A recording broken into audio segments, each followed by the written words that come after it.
Channel YouTube channel ရဲ့ community ပို့မှာဓာတ်ပုံတွေစာတွေပဲတင်လို့ရလား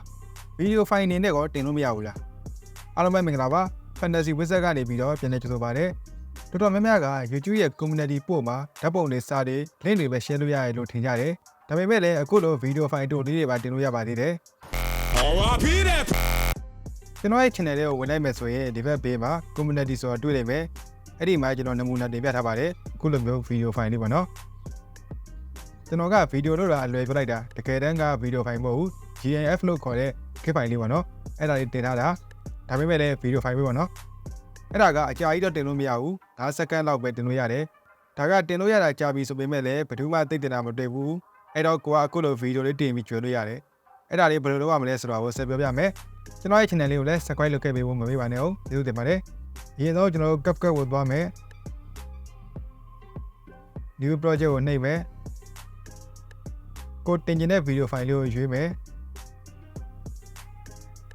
ညာဘက်တောင်းက ratio ဆိုတာလေးကိုနှိပ်မယ်အဲ့ဒီမှာကျွန်တော်တို့က 1:1 ratio ကိုပြောင်းပေးရပါမယ်1:1ထားလိုက်မယ်ပြီးအမှန်ချင်းနှိပ်မယ်အောက်က2ပါးလေးကိုဘယ်ဘက်ကိုနည်းနည်းလေးထပ်ဆွဲမယ် canvas ဆိုတာလေးကိုတွေ့ပါလိမ့်မယ် canvas လေးချင်းနှိပ်မယ်လားကိုနှိပ်မယ်နောက်ဆုံးကအကွက်လေးကိုရွေးပေးလိုက်ပါပြီးအမှန်ချင်းနှိပ်မယ်ဒါဆိုရင်တော့ကျွန်တော်တို့ရဲ့ video လေးရပြီပြီးရင်တော့ကျွန်တော်တို့ဒီမြားလေးနဲ့ပြန်ထွက်မယ်ကျွန်တော်ရဲ့ video လေးကိုတစ်ချက်ထောက်မယ် separate ကိုနှိပ်မယ်ကျွန်တော်ရှေ့ရပိုင်းမလို့ကျင်တာဖြစ်တဲ့အတွက်ရှေ့ရပိုင်းကိုထောက်ပြီးတော့ delete နဲ့ဖြတ်ထုတ်လိုက်မယ်ဒါဆိုရင်တော့ကျွန်တော်ရဲ့ video လေးက5စက္ကန့်အတိဖြစ်သွားပြီဒီမှာလည်းသူကပြထားတယ်5စက္ကန့်ဆိုတာလေးအဲ့တော့ကျွန်တော် export လုပ်လိုက်မယ်ပြီးရင်တော့ပြန်ထွက်မယ် Play Store ကိုသွားပါမယ် Play Store မှာအခုကျွန်တော်ပြထားတဲ့ application လေးကို download လိုက်ပါကျွန်တော်ကတော့ download ဆွဲပြီးသားဖြစ်တဲ့အတွက် open နှိပ်ပြီးဖွင့်လိုက်ပါမယ်ဒီ application လေးကအကောင့်လည်းဝင်စားမလို့ပါဘူးအပေါ်က create ကိုနှိပ်ပြီးတော့တန်းပြီးဖန်တီးလို့ရပါတယ်အပေါ်က create ကိုနှိပ်မယ် GIF ဆိုတဲ့ဘေးနားမှာကျွန်တော်တို့ရဲ့ဓာတ်ပုံလေးရှိတယ်အဲ့ဒီနေရာမှာကိုခုန export ထုတ်ထားတဲ့ video လေးကိုရွေးပေးလိုက်ပါဒီဘယ်ဘက်တောင်အောက်ခြေက A ဆွဲနေရာမှာကျွန်တော်တို့ကစာတွေလည်းရေးလို့ရပါသေးတယ်ဒီမှာသူ့ရဲ့ design လေးတွေလည်းရေးလို့ရသေးတယ်ဒီ sticker လေးတွေသုံးလို့ရတယ် sticker လေးတွေလည်းအများကြီးရှိတယ်ဒီမှာ effect တွေလည်းရှိအောင်မယ်ဒီမှာအများကြီးပေါ့ဗျာဒါတွေကတော့ကိုထည့်ချင်လိုက်ခဲ့လို့ရတယ်မထည့်လည်းဘာမှမဖြစ်ဘူး